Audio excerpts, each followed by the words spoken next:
खबरें जिससे है आपको सरोकार। भोपाल की भदभदा बस्ती के अवैध निर्माण पर नगर निगम का बुलडोजर एक्शन। मध्य प्रदेश की राजधानी भोपाल की भदभदा बस्ती में अतिक्रमण हटाने का अभियान जारी है। कई मकानों को जहां अतिक्रमणकारी खाली कर रहे हैं, तो कई मकानों पर नगर निगम का बुलडोजर चल रहा है। मौके पर भारी पुलिस बल की तैनाती है।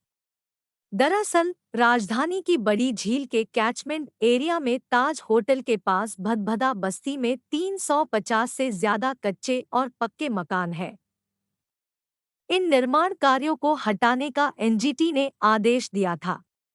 उसी के तहत नगर निगम, प्रशासन और पुलिस अधिकारी मंगलवार से अतिक्रमणकारियों को कब्जे हटाने के लिए तैयार कर रहे हैं और कब्जा हटाने के लिए मंगलवार तक की मोहलत दी गई थी। बुधवार की सुबह से यहां के निर्माण कार्यों को गिराने की कार्रवाई शुरू कर दी गई।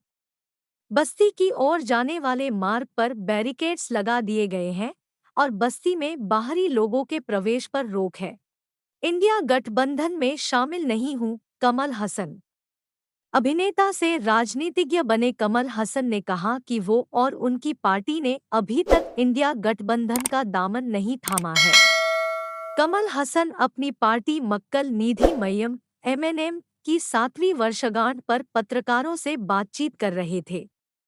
अभिनेता से राजनीतिज्ञ बने कमल हसन ने मीडिया कर्मियों से कहा कि वो किसी भी ऐसे मोर्चे में शामिल नहीं होंगे जो स्थानीय सामंती राजनीतिक गतिविधियों में व्यस्त हो। वो एक ऐसे राजनीतिक समूह का हिस्सा बनना चाहते हैं जिसके लिए राष्ट्र प्रथम हो।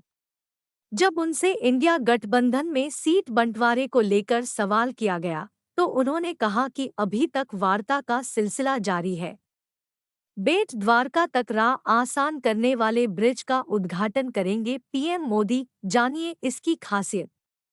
978 करोड़ रुपए की लागत से गुजरात में बने ओखाबेट सिग्नेचर ब्रिज का उद्घाटन 25 फरवरी को प्रधानमंत्री नरेंद्र मोदी करेंगे। इस सिग्नेचर ब्रिज की लंबाई 2.5 किलोमीटर है। यह पुल द्वारकाधीश मंदिर जाने वाले श्रद्धालुओं और स्थानीय निवासियों के लिए राहत पहुंचाने वाला होगा। इसके जरिए पानी के रास्ते जो सफर 5 घंटे में होता है, वह अब 3 घंटे में ही पूरा हो जाएगा।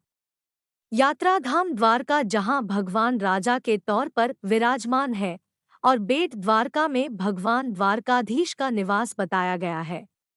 ओखा से बेट द्वारका भगवान द्वारकाधीश के दर्शन करने हेतु लोगों को बोट में बैठकर जाना पड़ रहा है। इसके साथ ही यहाँ के स्थानीय लोगों को भी मेडिकल इमरजेंसी में स्पेशल बोट करके जाने की जरूरत पड़ती है। प्रधानमंत्री नरेंद्र मोदी ने 2017 में इस सिग्नेचर ब्रिज का भूमि पूजन किया था और अब 25 फरवरी को वह इसका उद्घाटन करने आ रहे हैं। हरियाणा पुलिस ने प्रदर्शनकारी किसानों को तितर-बितर करने के लिए आंसू गैस के गोले दागे। हरियाणा पुलिस ने बुधवार को हरियाणा की सीमा से लगती शंभू सीमा पर प्रदर्शनकारी किसानों द्वारा सीमा तोड़ने की कोशिश पर आंसू गैस के गोले दागे। हालांकि किसान नेता प्रदर्शनकारियों से शांति बनाए रखने की अपील करते रहे। फसलों के न्यूनतम समर्थन मूल्य (एमएसपी) की कानूनी गारंटी तथा अन्य मांगों को लेकर राष्ट्रीय राजधानी की ओर निकले किसान पंजाब से हरियाणा में प्रवेश करने की फिराक में हैं। वे अपने साथ गैस मास्क, बुलडोजर और भारी मशीनें लेकर आए हैं। हरियाणा पुलिस ने अर्थमूवर मशीनों और बुलडोजरों के मालिकों को चेतावनी देते हुए कहा है, आपको आपराधिक रूप से उत्तरदायी ठहराया जा सकता है। एक्स पर एक पोस्ट में पुलिस ने कहा कि इन मशीनों का इस्तेमाल सुरक्षा बलों को नुकसान पहुंचाने के लिए किया जा सकता है, जो एक गैरजमानती अपराध है। BNT की खास पेशकश।